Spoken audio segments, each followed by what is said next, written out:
In Lukas 17 lees ons van Jesus wat op sy reis na Jerusalem 10 melaatse mans ontmoet, wat van ver af uitroep: Jesus, meester, ontferm u oor ons.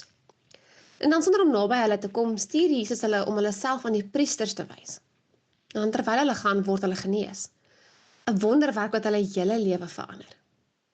Maar net een, 'n Samaritaan, draai terug om vir Jesus dankie te sê.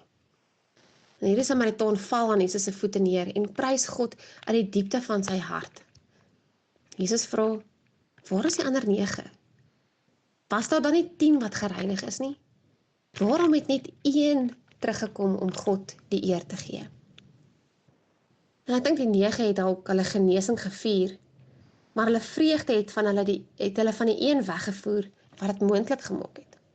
Hy het God se genade gesien as 'n eindpunt. Maar die Samaritaan daarenteen het iets dieper verstaan. Hy het nie net fisies herstel nie, maar ook 'n dieper ontmoeting met God gehad.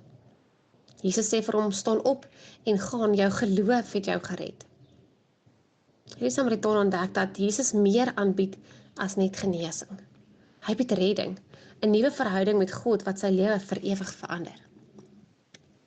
En net soos die 9 ervaar ons soms die goedheid van God, maar beweeg vinnig aan sonder om stil te word en sy genade ten volle te omarm. Maar ek dink tog Jesus roep ons om meer te wees as net verbruikers van sy goedheid.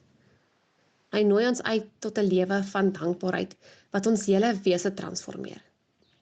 Wanneer ons soos die Samaritaan na Jesus terugkeer, ontdek ons dat God se dade in ons lewens nie net oplossings vir ons probleme is nie, maar ook 'n uitnodiging tot 'n dieper ontmoeting. Dankbaarheid is nie die einde van ons verhaal nie. Dit is die beginpunt van 'n verhouding wat ons geloof verdiep en ons lewens heel maak.